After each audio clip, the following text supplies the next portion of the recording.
Let's pray. Panginoon, marami pong salamat sa panibagong biyaya ng buhay.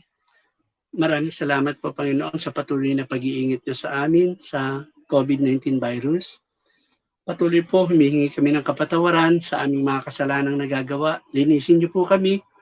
Patnubayan niyo po kami, Panginoon, sa aming pag-aaral sa umagang ito, na kayo po ang maitaas, kayo ang madakila, maluwalhati, sa pangalan ni Jesus. Amen. Good morning po sa bawat isa. Pasensya na po at nagkaroon na ng konting technical problem na po. Last Sunday po, ang tinalakay natin ay yung tungkol sa babaeng dinudugo. No po? Tinalakay na po natin yung pananampalataya ni Abraham, dinala ni Pastor Dante. Tinalakay na po natin yung pananampalataya ni Daniel, na dinala ng inyong lingkod, at tinalakay na po natin yung faith ng centurion na dinala ni Pastor Ness. At yun nga, last Sunday, yung babaeng dinudugo ng 12 taon na tinalakay naman po ni Pastor Dante. At ngayon naman po, tatalakayin natin yung dalawang larawan ng pananampalataya na base po sa dalawang kwento ng Panginoong Jesus tungkol sa babaeng byuda at tax collector. At ito po ay matatagpuan natin sa Luke 18, 1-14. Na po? Karaniwan po sa mga Pilipino ay meron po tayong isang kaugalian o bahagi na po ng kultura natin, yung pagsasabi ng bahala na. Na po? Pamilyar ba kayo sa sinasabi ni Kim Atienza, yung ang buhay ay weather lang. Apo, parang sinasabi na ang buhay ay panapanahon lang. No? Kaakibat po doon yung kaisipan na sinasabi natin tungkol sa buhay na swerte, kapalaran, o bahala na. At minsan pati si Batman ay nasasama na rin, no? Sinasabi natin, bahala na si Batman. Ano po? Mga kapatid, kapag sinabi pong bahala na, ang ibig pong sabihin nito ay yung buhay natin ay nakasalalay sa swerte o kapalaran. Ano po? Ang pananampalatayang Kristiyano po ay hindi po nakasalalay sa swerte, kapalaran, o aksidente, kundi sa Diyos na ating Ama. Ano po? Yun yung ating pag-asa. Ano man yung sitwasyon natin sa ating buhay, ano man yung kahirapan na nararanasan natin, hindi natin kailangan gumamit ng salitang bahala na. Ano po? Kasi yung buhay natin, hindi po yan nakasalalay sa kapalaran, swerte, o aksidente, kundi sa Diyos na ating Ama. Na po? Kaya tayo pong mga Kristiyano, wag na natin gamitin yung good luck sister, good luck brother, no?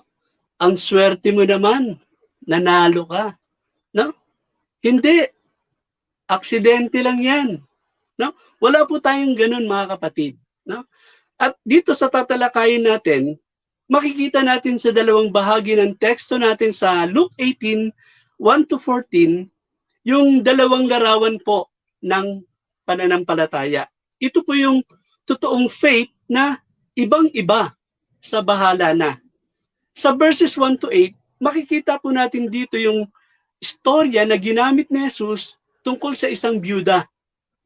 Tapos sa verses 9-14, yung pangalawang larawan naman po ay isa namang kwento ng Panginoong Jesus na ang ginamit niya pong karakter ay isang tax collector para matutunan natin yung tunay at kung ano yung faith. No po? At dito makikita natin sa verse 1, ang sabi po sa Luke 18:1, sabi ganito, isinalaysay ni Jesus ang isang talinhaga upang ituro sa kanila na dapat silang laging manalangin at huwag mawalan ng pag-asa. So nakikita niyo po, introduction pa lang, maliwanag na yung gustong iparating ni Jesus sa ating mga disciples niya. Ano po? Here is the point of the story. Hindi lang po ito tungkol sa puro pananalangin, no? Kung paano tayo mananalangin, kung paano tayo a-attend sa mga prayer meetings, kundi ano ba yung dinadala nating attitude sa tuwing tayo'y nananalangin. Ano po? Karaniwan po kasi sa atin, kapag hinihiling natin sa Diyos, nananalangin tayo na, Lord, baguhin niyo naman po yung tatay ko. Please naman. O Lord, bigyan niyo naman po ako ng trabaho. Ang tagal-tagal ko nang walang trabaho. Please naman po. Tapos, sa haba ng panahon na walang nangyayari sa panalangin natin, natural na ang tendency natin ay panghinaan tayo ng loob. No? Ma-discourage, mag-give up, o kaya ay mawala ng pananampalataya. No? Unti-unti po tayong nagkakaroon ng pag-aalinlangan. No? Tinatanong natin, nakikinig pa kaya yung Diyos sa prayer ko? No? Nagmamalasakit ba talaga ang Diyos sa akin? Mabuti ba talaga ang Diyos? No? Yung mga katanungan eh. At makikita po natin dito na sa binasa natin na gusto tayong turuan ng Panginoong Hesus na huwag mawalan ng pag-asa at patuloy tayong magtiwala sa Diyos. Lagi tayong manalangin. Sabi po ni Pablo, pray without ceasing. Lagi tayong manalangin na nandun palagi yung attitude na dinadala natin sa pananalangin na yung pagtitiwala natin sa Diyos ay hindi nawawala. No? Na anumang oras sa buhay natin, anumang panahon, anumang sitwasyon, hindi tayo nawawalan ng pag-asa. Katulad po ng isang byuda doon sa kwento. No? Ano ba yung kwento? Ito po yun. Sabi po sa Luke 18:2-5, sabi ganito, sinabi niya, sa isang lungsod ay may isang hukom na walang takot sa Diyos at walang ginagalang na tao. Sa lungsod ding iyon ay may isang byuda. Lagi siyang pumupunta sa hukom at sinasabi, bigyan niyo po ako ng katarungan sa aking usapin. Tinanggihan siya ng hukom sa loob ng mahabang panahon. Ngunit nang magtagal ay sinabi ng hukom sa sarili, kahit ako'y walang takot sa Diyos at walang ginagalang na tao, ibibigay ko na ang katarungang hinihingi ng byudang ito, sapagkat lagi niya akong ginagambala at baka mainis pa ako sa kapupunta niya rito. So, tulad po ng byuda sa kwento, tayo pong mga disciples niya, ilagay natin yung sarili sa sitwasyon niya. Siya po ay isang byuda, ibig sabihin wala na po siyang asawa, o wala siyang katuwang sa buhay, walang ibang maaasahan sa buhay, tapos meron pa siyang kalaban, no? Merong umaapi sa kanya. Hindi natin alam, maaaring inagaw siguro yung lupain niya o inabuso siya. Gusto niyang magkaroon ng katarungan para maisaayos, maibalik sa ayos yung buhay niya. Sabi sa verse 3, lagi siyang pumupunta sa hukom at humihingi ng katarungan. Ano po? Paulit-ulit siyang pumupunta sa hukom. Nag-aapila kahit pa nadidinay. Ano po? Dahil itong hukom sa kwento, ang sabi sa verse 2, walang takot sa Diyos at walang ginagalang na tao. Siguro kurakot o tumatanggap ng lagay, no? Wala siyang pakialam sa mga naaapi. Pero sa kabila po noon, hindi po huminto yung byuda. No? Hindi siya nawala ng pag-asa kahit pa mahabang panahon yung lumipas. At eto na nga, dumating yung araw na nakulitan na yung judge. No po? Naiinis na siya. No? At para matigil lang ito, ibinigay niya ng masamang hukom na ito yung hinihingi ng byuda. Ang sabi po sa Luke 18:4-5, tinanggihan siya ng hukom sa loob ng mahabang panahon. Ngunit nang magtagal, ay sinabi ng hukom sa sarili, kahit ako'y walang takot sa Diyos at walang ginagalang na tao, ibibigay ko na ang katarungang hinihingi ng byudang ito. Sapagkat lagi niya akong ginagambala at baka mainis pa ako sa kapupunta niya rito. No, para pong ito yung nanay sa anak na makulit na nagpapabili sa kanyang nanay na ayaw siyang bilan ng nanay niya. Pero dahil makulit yung bata, paulit-ulit na kinukulit yung nanay niya, para lang matigil yung kakulitan ng batang ito, binili na ng nanay. No po? Now, ano po yung itinuturo sa atin ng kwento? Kung meron tayong pananampalataya sa Diyos, hindi po tayo magsasawang sabihin sa Kanya na kailangan natin siya. No? Nasaan po yung tiwala natin? Kung saan, pag meron po tayong hinihintay, ay mananatili tayong umaasa sa Diyos. No po? Sabi niya, kung yung byuda nga ay nabigyan ng katarungan ng masamang hukom na ito, how much more yung Diyos na meron tayo? He is perfectly righteous. Tignan niyo po, ang sabi sa verses 6 to 8, ang sabi ganito, pakinggan niyo ang sabi ng masamang hukom na iyon. Ngayon, ipagkakait kaya ng Diyos ang katarungan sa kanyang mga hinirang na dumaraing sa kanya araw-gabi? Sila kaya'y paghihintayin niya ng matagal? Verse 8, sinasabi ko sa inyo, agad niyang ibibigay sa kanila ang katarungan. Ngunit sa pagbabalik ng anak ng tao, may daratnan pa kaya siyang mga taong may pananampalataya? Nasaan yung pagtitiwala natin? No? Yung tiwala natin na meron tayong Diyos, na meron siyang layunin sa atin na balang araw ay maging katulad tayo ng kanyang anak na si Jesucristo. No? Gusto niyang kumpletuhin yon. At tapos tayo ay hindi na po iba sa Diyos. No? Yung judge sa kayong byuda, meron ba silang relasyon? Wala. No po? Yun ang pagkakaiba. Tayo po ay may relasyon sa Diyos. Tayo po ay kanyang mga anak. No? Di ba sabi dun sa verse 7, tayo yung mga hinirang ng Diyos? Babasahin ko sa English para makita natin po yung sinasabi natin dito.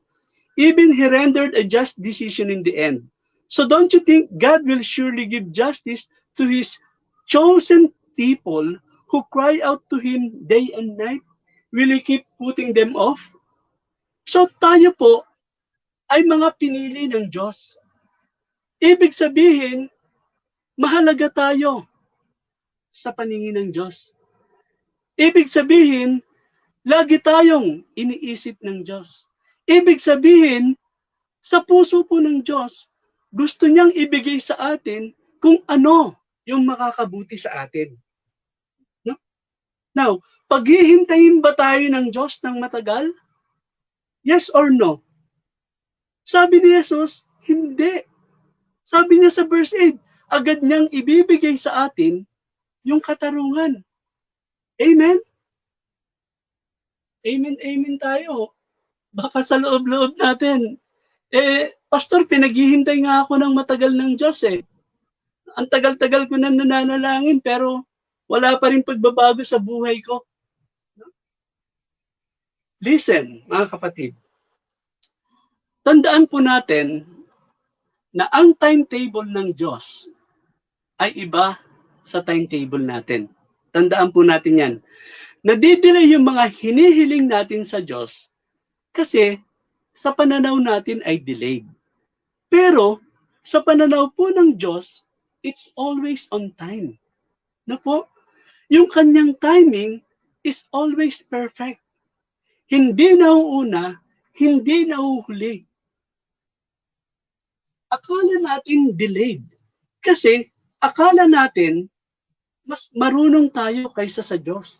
Pero alam po ng Diyos kung ano yung kailangan natin at this time. Alam niya po yun. He is wise. His understanding has no limit. Na po? Alam niyang Diyos na ang kailangan natin at this time ay yung matuto tayo kung paano magtiwala sa Kanya. Na po? Na makita natin na siya ay napakabuti. Na siya ay mapagkakatiwalaan. Kailangan nating magkaroon ng pananampalataya sa Panginoong Hesus. Na po? Kasi sa pagbabalik ng Panginoong Hesus, sabi niya, makakakita pa kaya ako ng mga taong nananampalataya? Tingnan po natin yun yung point ng verse 8 eh. Tingnan po natin sa verse 8, sa Luke 18:8. Ngunit sa pagbabalik ng anak ng tao sa daigdig na ito, may makikita pa kaya siyang mga taong sumasampalataya sa kanya? The answer is yes, because that's faith. No? Magtiyaga po tayo. Hindi dapat panghinaan tayo ng loob. Hindi po dapat tayo pinanghihinaan ng loob. Kasi alam natin na lahat ng pangako ng Diyos ay tutuparin niya sa pagbabalik ng Panginoong Hesukristo. No po? Yun po yung confidence natin. Yun yung matatag natin, yung matibay natin na pag-asa. Kaya po ang sabi sa Hebrew 10:23, ang sabi ganito, magpakatatag tayo sa pag-asa natin at huwag tayong mag-alinlangan. Dahil tapat ang Diyos na nangako sa atin. Nakita niyo po? Magpakatatag tayo sa pag-asa natin at huwag tayong mag-alinlangan. Dahil tapat ang Diyos na nangako sa atin. Mapanghahawakan po natin yan. Na po? Let us hold fast the confession of our hope without wavering. For He who promised is faithful. Amen? Kaya, ang pananampalataya po, hindi dapat ito madaling sumuko. No po? Dapat naandun yung pagtsatsaga natin dahil sa ating pag-asa. No? Sabi nga, fight the good fight of the faith. No po? Ipaglaban nating mabuti ang pananampalataya. Amen? So, meron bang kaibahan yung pananampalataya sa bahala na? Meron bang kaibahan? Yes. Dahil sinasabi ng pananampalataya na umaasa ako na merong Diyos. Na merong Diyos na gumagawa ngayon at siya ay mabuti. Siya ay mabuti sa akin. At merong Diyos na gagawa bukas para sa akin. At merong Diyos na tutuparin ang lahat ng kanyang mga pangako para sa akin in His own perfect time. No? Yan po ang tunay na pananampalataya. Kaya kapag meron po tayong mga pinapanalangin na matagal na nating pinapanalangin at hindi pa tinutugon ng Diyos, yung timetable po ng Diyos ay iba sa timetable natin. Pero makakaasa po tayo na tutugon ng Diyos. No? Tandaan po natin yung wag po tayong mag-aalinlangan sa Diyos. Hindi niya po tayo pababayaan. Amen? So, yung pangalawang larawan ng pananampalataya, dito po sa verses 9 to 14, makikita po natin dito yung humility and repentance, na po yung kapakumbabaan sa pagsisisi. Ito po yung pangalawang larawan na isa namang kwento ng Panginoong Hesus na ang ginamit niyang karakter para matutunan natin kung ano yung pananampalataya ay isang tax collector. Apo, sabi niya sa Luke 18:9-10, ang sabi ganito, sinabi rin niya ang talinhagang ito sa mga mababa ang tingin at nag-aakalang sila'y matuwid. May dalawang lalaking pumasok sa templo upang manalangin, ang isa ay pariseyo at ang isa ay maniningil ng buwis. So, dalawang karakter po. Isang Pharisee saka isang tax collector. Yung tinutukoy niya dito na mga tao na mataas ang tingin sa sarili ay pariseyo. At hinahamak niya ang iba katulad ng tax collector na po. Yan. Bagamat maaaring pinaparinggan ng Panginoong Hesus dito yung mga pariseyong nakikinig sa kanya, pero ito po ay aral din na dapat matutunan ng bawat isa sa atin. Na kahit tayo ay mga Kristiyano na, meron po tayong tendency na maging mataas yung tingin natin sa sarili natin, katulad ng mga pariseyo. No po? Sasabihin natin, kaya ganito ako na pinagpapala kasi mabuti akong tao. Kasi sumusunod ako sa Diyos. Kasi lagi akong nagsisimba. Lagi akong nananalangin. Kaya yung kapitbahay ko, puro kahirapan. Kasi salbahe yan eh. Hindi yan nananalangin, hindi yan nagsisimba, hindi yan nagbibigay ng tithes. No? ganon yung nalalagay sa attitude natin. No? At para po mas maintindihan natin yung kwento ng Panginoon, no? Kapag binabanggit yung Pariseyo, ano po ang dating sa atin? Negative o positive? Negative po, hindi po ba? Kasi sila yung parang mga kontrabida na laging kinokontra si Jesus at lagi silang pinapagalitan ng Panginoong Jesus. Pero this time, huwag niyo po munang isipin na negative ang tingin natin sa mga Pariseyo. No po? Isipin nyo na para kayo pong yung mga Hudyo nung panahon ni Jesus. No? Nung time kasi ni Jesus, ang tingin po ng mga Hudyo sa mga Pariseyo ay mataas. Mataas po yung tingin nila. No po? Akala, kasi sila yung mga religious. Sila po yung mga strict sa pagsunod sa law. Sila yung mga strict sa pagsunod sa kautusan ni Moses. Sila yung mga strict sa pagsunod sa tradisyon ng mga elders. No po? Sa madaling salita, sila po yung mga model citizen. Sila yung mga tinitingala ng mga tao. Sila yung mga pinapalakpakan ng sila yung popular nung time nila. At ito pong mga tax collector, ang tingin nila dito ay negative. Kasi itong mga tax collector na to ay nagtatrabaho para sa mga Romano. Ano po? Ang tingin nila, sila po ay mga traidor. Kasi sinisingil sila ng buwis ng sobra. No? Nagsasamantala po sila sa posisyon nila. No? Nagpapayaman sila sa sarili nila habang yung mga tao naghihirap. Yun po, yung Pariseyo, mataas ang tingin nila. Yung tax collector, mababa ang tingin nila. So, yun yung expectation nila. Yun po yung common attitude nila. Kaya nga nung narinig nila si Jesus na sinabi sa ending ng story, sa first part ng verse 14a, ang sabi sa verse 14a, sinasabi ko sa inyo na ang maniningil ng buwis na iyon ay umuwing itinuring ng matuwid ng Diyos. Ngunit ang Pariseyo ay hindi. Siguro nagulat sila. Kasi mataas po ang tingin nila sa mga Pariseyo at mababa ang tingin nila sa tax collector. Kaya yung shocking po dito sa kwento ay nagkaroon ng malaking pagbaligtad. Ano po? Ang Pariseyo sa harap po ng Diyos ay hindi matuwid. Samantalang yung tax collector sa paningin ng Diyos ay matuwid. So ano po yung nangyari? Bakit nabaligtad? So gusto pong i-point out ni Kristo kung ano yung nasa puso nila. At nakita natin kung paano sila manalangin sa templo. No? Our prayer is a window to our soul. No po? Kung ano talaga yung laman ng puso natin. So, ano pong pagkakaiba ng panalangin nila? Ito po yung story. No? Meron po silang pagkakatulad. Pareho po silang nasa loob ng templo. No? Pareho silang gustong sumamba sa Diyos. Pareho po silang nakatayo na normal posture sa prayer nung time nila.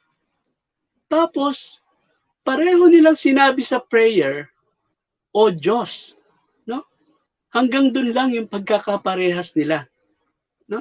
Ano yung sabi nila sa prayer? Ang sabi po sa Luke 18:11-13, tignan po natin. Tumayo ang Pariseyo at nanalangin ng ganito tungkol sa kanyang sarili. Sabi po ng Pariseyo, O Diyos, nagpapasalamat ako sa iyo sapagkat hindi ako katulad ng iba na mga magnanakaw, mandaraya, mga ngalunya, o kaya'y katulad ng maniningil ng buwis na ito. 2 beses akong nag-aayuno sa isang linggo at nagbibigay rin ako ng 10 bahagi mula sa lahat ng aking kinikita. Sa verse 13, samantala, ang maniningil ng buwis na may nakatayo sa malayo at di man lamang makatingin sa langit. dinadagukan niya ang kanyang dibdib at sinasabi, O Diyos, mahabag po kayo sa akin na isang makasalanan. Now, tanungin ko kayo, maganda ba yung prayer ng Pariseo? Maganda po yung prayer niya eh. Sabi niya, O Diyos, nagpapasalamat ako sa iyo. So, merong thanksgiving. No? Pero, ano yung problema? No? Kapag nagpapasalamat ka, ano ang sinasabi mo? Nagpapasalamat ka sa Diyos, sinasabi mo kung ano yung magandang ginawa ng Diyos para sa iyo. Pero anong sabi niya? Sinabi ba niya kung anong magandang ginagawa ng Diyos para sa kanya? Di ba ang sabi niya, kung ano yung magandang ginagawa niya para sa Diyos?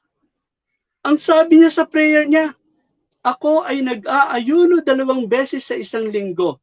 Ako ay nagbibigay ng ikapo. Ako ay hindi katulad ng tax collector na ito. Ano ang problema sa prayer niya? Ang problema po, mga kapatid, ay yung focus niya. Wala po sa Diyos yung focus ng prayer niya. Ako, ako, ako. And that's not faith. Faith is not about self-righteousness. Ano po? Ang pananampalataya po ay hindi nakatuon sa sarili nating kabutihan, kundi ito ay nakatuon sa kabutihan ng Diyos. No? So, matuwid ba yung ginagawa ng Pariseo? Sa paningin ng tao, yes. Kasi 'di ba sabi niya, hindi ako katulad ng iba. Matuwid tayo kapag kinukumpara natin yung sarili natin sa iba. Hindi ka magnanakaw, hindi ka mamamatay tao, hindi ka kurakot. So we feel self-righteous. No? Feeling natin, karapat dapat tayo sa harapan ng Diyos. So anong mali doon? You have the wrong comparison. No? Hindi mo dapat ikumpara yung sarili mo sa tax collector o sa kapitbahay mo o sa kaopisina mo o sa kaklase mo. Ikumpara mo yung sarili mo sa kabanalan ng Panginoon. No? Yan po ang pamantayan. Yan ang measuring stick. Kaya nga 'di ba sabi ni Pablo sa Romans 3:10, there is no one righteous, not even one.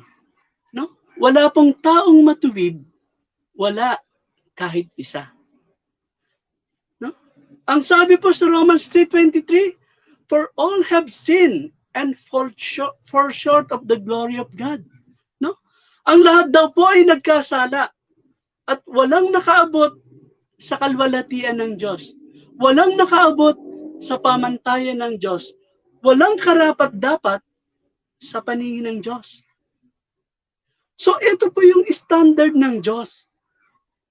Lahat tayo ay hindi nakaabot sa pamantayan ng Diyos. Walang isa man sa atin ang matuwid sa harapan ng Diyos. So ilusyon lang po ng maraming tao ang sila ay matuwid sa harapan ng Diyos. No? Sinasabi nila na okay naman ako. Mabait naman ako. Wala naman akong inaagrabyadong tao. Akala nila they are good, but they are bad in front of God. Yun ang katotohanan. At yun po yung kalagayan natin nung tayo ay wala pa kay Kristo. Nakita niyo? Yun po yung kalagayan natin nung hindi pa natin alam yung tunay na pananampalataya. Ano po yung tunay na pananampalataya? Yun po yung sinabi ng tax collector. Anong sabi niya? Nakayuko siya, dinadagukan niya yung kanyang dibdib.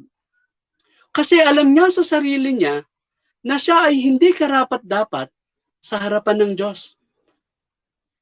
Naandun po yung humility in repentance o kababaang loob sa pagsisisi. At yun po yung tunay na pananampalataya.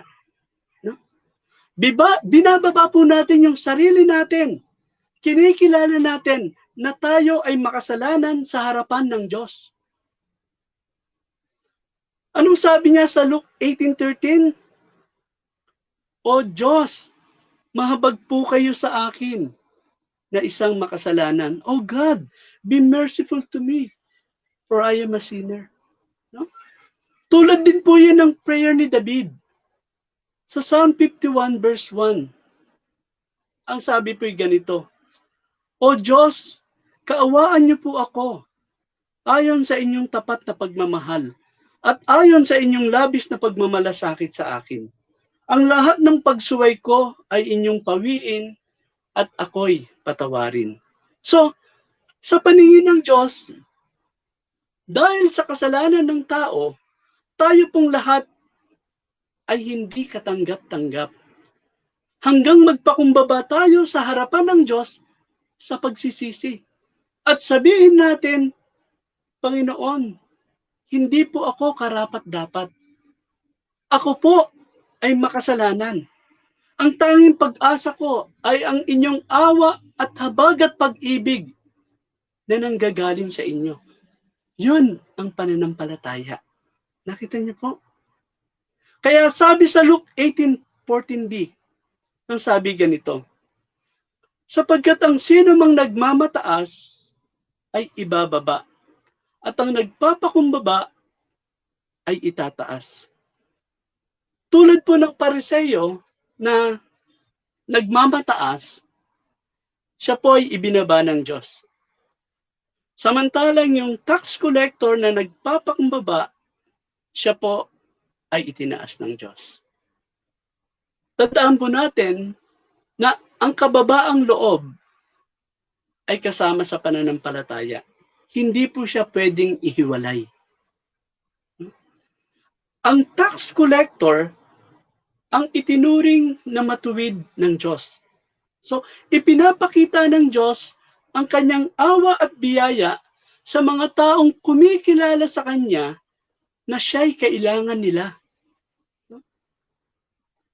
Sa konteksto pong ito, ang itataas ay siyang ituturing na matuwid sa harapan ng Diyos. At balang araw ay tatanggap ng karangalang igagawad ng Diyos.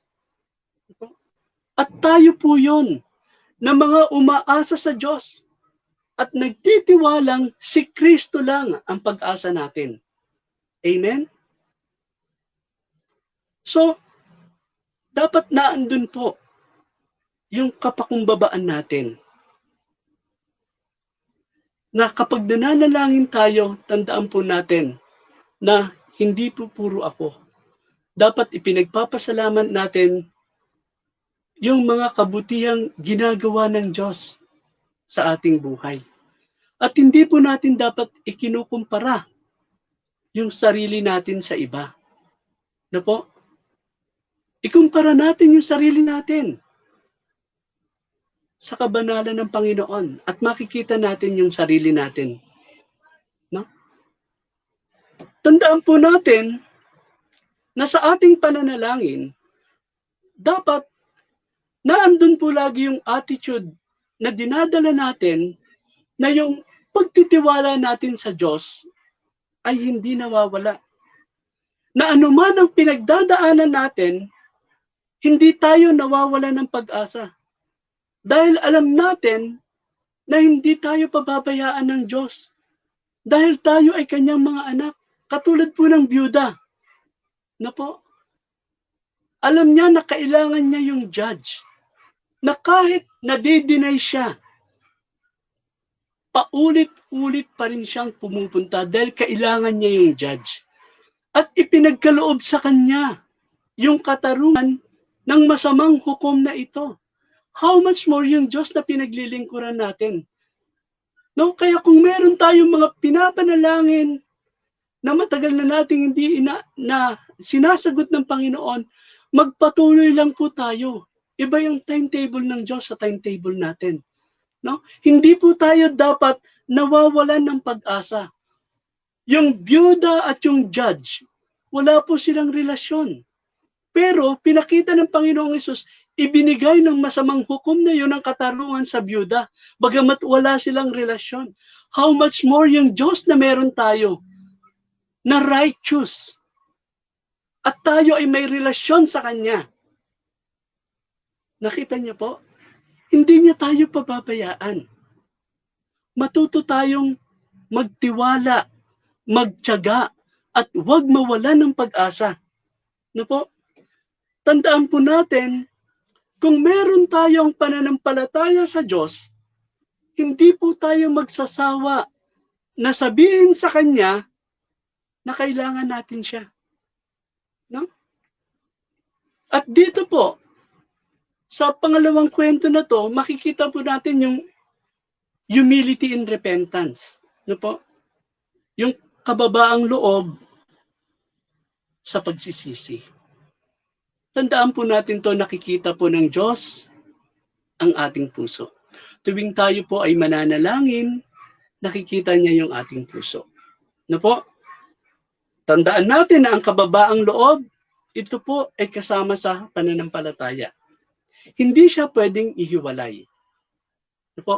Sabi rin po ni Santiago na wag nating ikukumpara yung sarili natin sa iba. No po?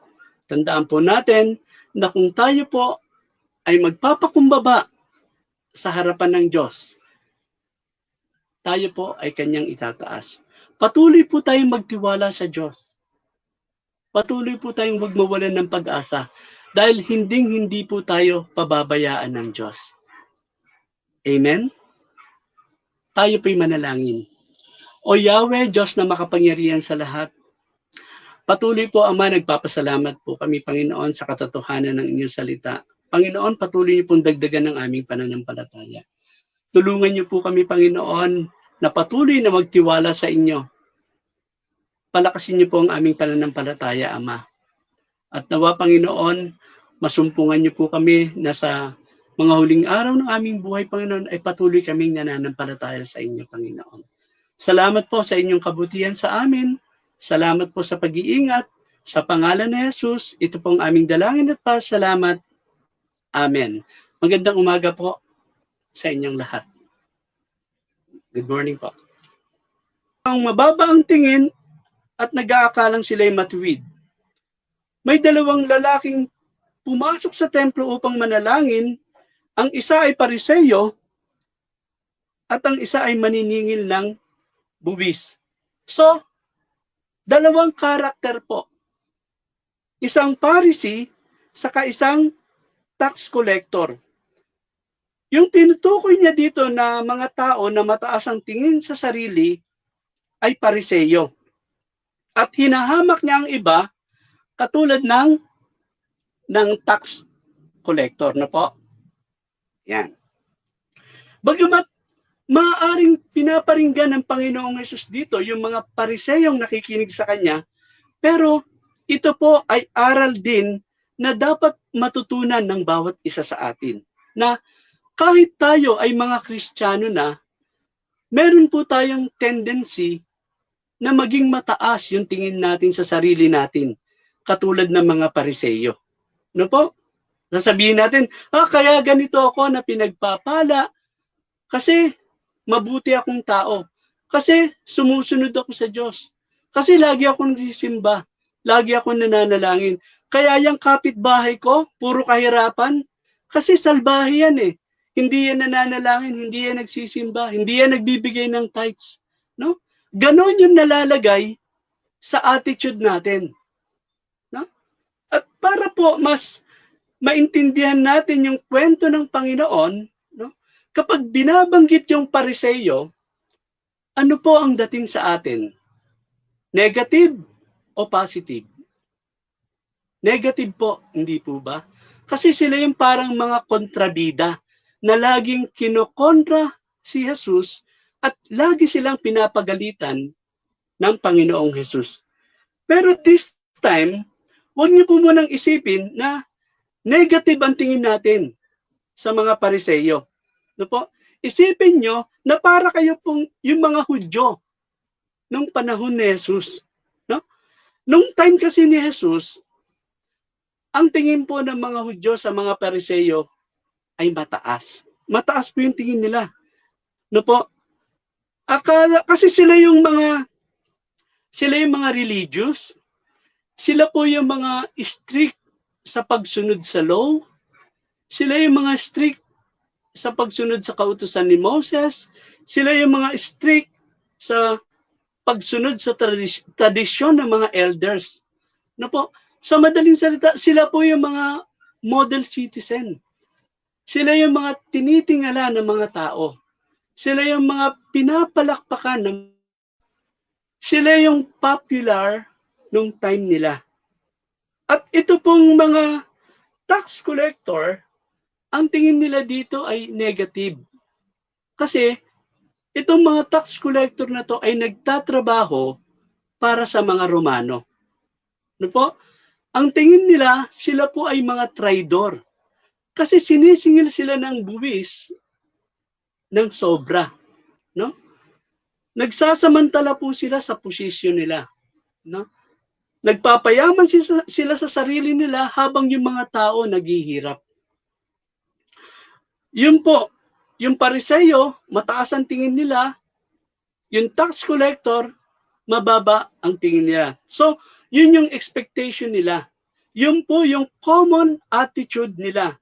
Kaya nga nung narinig nila si Jesus na sinabi sa ending ng story, sa first part ng verse 14a, ang sabi sa verse 14a, sinasabi ko sa inyo na ang maniningil ng buwis na iyon ay umuwing itinuring ng matuwid ng Diyos. Ngunit ang Pariseyo ay hindi. Siguro nagulat sila. Kasi mataas po ang tingin nila sa mga Pariseyo at mababa ang tingin nila sa tax collector. Kaya yung shocking po dito sa kwento ay nagkaroon ng malaking pagbaligtad. Ano po? Ang Pariseyo sa harap po ng Diyos ay hindi matuwid. Samantalang yung tax collector sa paningin ng Diyos ay matuwid. So ano po yung nangyari? Bakit nabaligtad? So gusto pong i-point out ni Kristo kung ano yung nasa puso nila. At nakita natin kung paano sila manalangin sa templo. No? Our prayer is a window to our soul. No po? Kung ano talaga yung laman ng puso natin. So, ano pong pagkakaiba ng panalangin nila? Ito po yung story.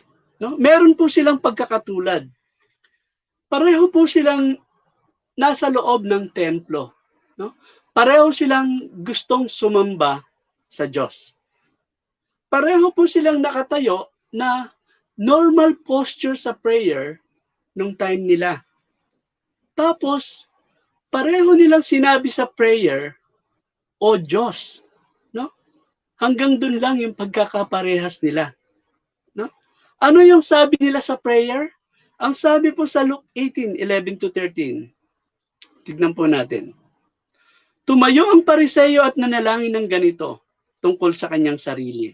Sabi po ng Pariseyo, O Diyos, nagpapasalamat ako sa iyo sapagkat hindi ako katulad ng iba na mga magnanakaw, mandaraya, mga ngalunya, o kaya'y katulad ng maniningil ng buwis na ito. 2 beses akong nag-aayuno sa isang linggo at nagbibigay rin ako ng 10 bahagi mula sa lahat ng aking kinikita. Sa verse 13, samantala, ang maniningil ng buwis na may nakatayo sa malayo at di man lamang makatingin sa langit. Dinadagukan niya ang kanyang dibdib at sinasabi, O Diyos, mahabag po kayo sa akin na isang makasalanan. Now, tanungin ko kayo, maganda ba yung prayer ng Pariseyo? Maganda po yung prayer niya eh. Sabi niya, O Diyos, nagpapasalamat ako sa iyo. So, merong thanksgiving. No? Pero, ano yung problema? No? Kapag nagpapasalamat ka, ano ang sinasabi mo? Nagpapasalamat ka sa Diyos, sinasabi mo kung ano yung magandang ginawa ng Diyos para sa iyo. Pero anong sabi niya? Sinabi ba niya kung anong magandang ginagawa ng Diyos para sa kanya? Di ba ang sabi niya, kung ano yung magandang ginagawa niya para sa Diyos? Ang sabi niya sa prayer niya, ako ay nag-aayuno 2 beses sa isang linggo. Ako ay nagbibigay ng ikapo. Ako ay hindi katulad ng tax collector na ito. Ano ang problema sa prayer niya? Ang problema po, mga kapatid, ay yung focus niya. Wala po sa Diyos yung focus ng prayer niya. Ako, ako, ako. And that's not faith. Faith is not about self-righteousness. Ano po? Ang pananampalataya po ay hindi nakatuon sa sarili nating kabutihan, kundi ito ay nakatuon sa kabutihan ng Diyos. No? So, matuwid ba yung ginagawa ng Pariseyo? Sa paningin ng tao, yes. Kasi di ba sabi niya, hindi ako katulad ng iba. Matuwid tayo kapag kinukumpara natin yung sarili natin sa iba. Hindi ka magnanakaw, hindi ka mamamatay tao, hindi ka kurakot. So we feel self-righteous. No? Feeling natin, karapat dapat tayo sa harapan ng Diyos. So anong mali doon? You have the wrong comparison. No? Hindi mo dapat ikumpara yung sarili mo sa tax collector o sa kapitbahay mo o sa kaopisina mo o sa kaklase mo. Ikumpara mo yung sarili mo sa kabanalan ng Panginoon. No? Yan po ang pamantayan. Yan ang measuring stick. Kaya nga, di ba, sabi ni Pablo sa Romans 3:10, there is no one righteous, not even one. No? Wala pong taong matuwid, wala kahit isa. No? Ang sabi po sa Romans 3:23, for all have sinned and fall short of the glory of God. No? Ang lahat daw po ay nagkasala at walang nakaabot sa kalwalhatian ng Diyos. Walang nakaabot sa pamantayan ng Diyos. Walang karapat-dapat sa paningin ng Diyos. So ito po yung standard ng Diyos. Lahat tayo ay hindi nakaabot sa pamantayan ng Diyos. Walang isa man sa atin ang matuwid sa harapan ng Diyos. So ilusyon lang po ng maraming tao ang sila ay matuwid sa harapan ng Diyos. No? Sinasabi nila na okay naman ako. Mabait naman ako. Wala naman akong inaagrabyadong tao. Akala nila, they are good. But they are bad in front of God. Yun ang katotohanan. At yun po yung kalagayan natin nung tayo ay wala pa kay Kristo. Nakita niyo? Yun po yung kalagayan natin nung hindi pa natin alam yung tunay na pananampalataya. Ano po yung tunay na pananampalataya? Yun po yung sinabi ng tax collector. Anong sabi niya? Nakayuko siya, dinadagukan niya yung kanyang dibdib. Kasi alam niya sa sarili niya na siya ay hindi karapat-dapat sa harapan ng Diyos. Naandun po yung humility in repentance o kababaang loob sa pagsisisi. At yun po yung tunay na pananampalataya. No? Binababa po natin yung sarili natin.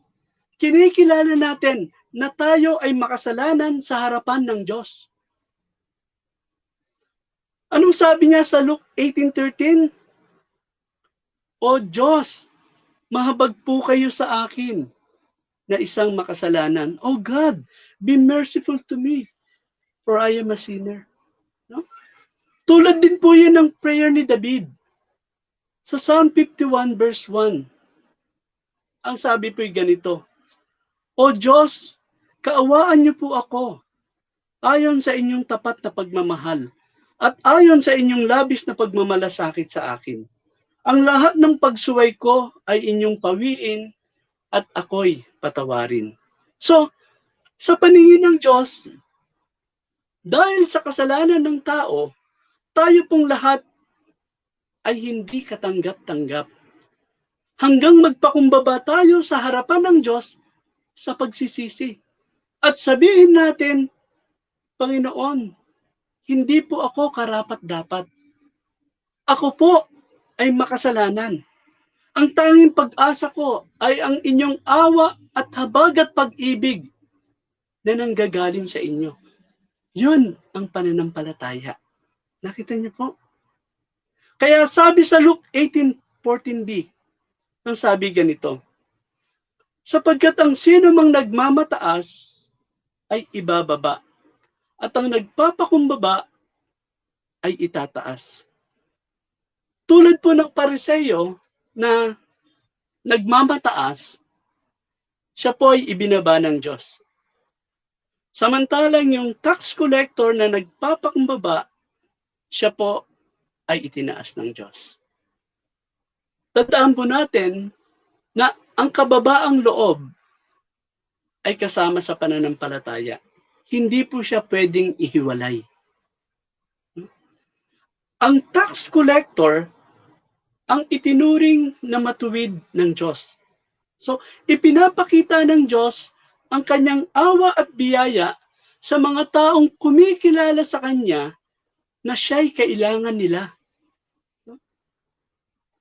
Sa konteksto pong ito, ang itataas ay siyang ituturing na matuwid sa harapan ng Diyos. At balang araw ay tatanggap ng karangalang igagawad ng Diyos. At tayo po yun, na mga umaasa sa Diyos at nagtitiwalang si Kristo lang ang pag-asa natin. Amen? So, dapat naandun po yung kapakumbabaan natin. Na kapag nananalangin tayo, tandaan po natin na hindi po puro ako. Dapat ipinagpapasalamat natin yung mga kabutihang ginagawa ng Diyos sa ating buhay. At hindi po natin dapat ikinukumpara yung sarili natin sa iba. Na po? Ikumpara natin yung sarili natin sa kabanalan ng Panginoon at makikita natin yung sarili natin. No? Tandaan po natin na sa ating pananalangin, dapat naandun po lagi yung attitude na dinadala natin na yung pagtitiwala natin sa Diyos ay hindi nawawala. Na anuman ang pinagdadaanan natin, hindi tayo nawawala ng pag-asa. Dahil alam natin na hindi tayo pababayaan ng Diyos. Dahil tayo ay kanyang mga anak. Katulad po ng byuda. Na po, alam niya na kailangan niya yung judge. Na kahit nade-deny siya, paulit-ulit pa rin siyang pumupunta dahil kailangan niya yung judge. At ipinagkaloob sa kanya yung katarungan ng masamang hukom na ito. How much more yung Diyos na pinaglilingkuran natin? No? Kaya kung meron tayong mga pinapanalangin na matagal na nating hindi na sinasagot ng Panginoon, magpatuloy lang po tayo. Iba yung timetable ng Diyos sa timetable natin. No? Hindi po tayo dapat nawawalan ng pag-asa. Yung byuda at yung judge, wala po silang relasyon. Pero pinakita ng Panginoong Hesus, ibinigay ng masamang hukom na yun ang katarungan sa byuda, bagamat wala silang relasyon. How much more yung Diyos na meron tayo, na righteous, at tayo ay may relasyon sa Kanya. Nakita niyo po? Hindi niya tayo pababayaan. Matuto tayong magtiwala, magtiyaga, at huwag mawalan ng pag-asa. No po? Tandaan po natin, kung meron tayong pananampalataya sa Diyos, hindi po tayo magsasawa na sabihin sa Kanya na kailangan natin siya. No? At dito po, sa pangalawang kwento na to, makikita po natin yung humility and repentance. No po? Yung kababaang loob sa pagsisisi. Tandaan po natin to, nakikita po ng Diyos ang ating puso. Tuwing tayo po ay mananalangin, nakikita niya yung ating puso. No po? Tandaan natin na ang kababaang loob, ito po ay kasama sa pananampalataya. Hindi siya pwedeng ihiwalay. No po? Sabi rin po ni Santiago na wag nating ikukumpara yung sarili natin sa iba. No po? Tandaan po natin na kung tayo po ay magpapakumbaba sa harapan ng Diyos, tayo po ay kanyang itataas. Patuloy po tayong magtiwala sa Diyos. Patuloy po tayong huwag mawalan ng pag-asa dahil hindi po tayo pababayaan ng Diyos. Amen? Tayo po'y manalangin. O Yahweh, Diyos na makapangyarihan sa lahat, patuloy po, Ama, nagpapasalamat po kami, Panginoon, sa katotohanan ng inyong salita. Panginoon, patuloy niyo pong dagdagan ng aming pananampalataya. Tulungan niyo po kami, Panginoon, na patuloy na magtiwala sa inyo. Palakasin niyo po ang aming pananampalataya, Ama. At nawa, Panginoon, masumpungan niyo po kami na sa mga huling araw ng aming buhay, Panginoon, ay patuloy kaming nananampalataya sa inyo, Panginoon. Salamat po sa inyong kabutihan sa amin. Salamat po sa pag-iingat. Sa pangalan ni Jesus, ito pong aming dalangin at pasalamat. Amen. Magandang umaga po sa inyong lahat. Good morning po.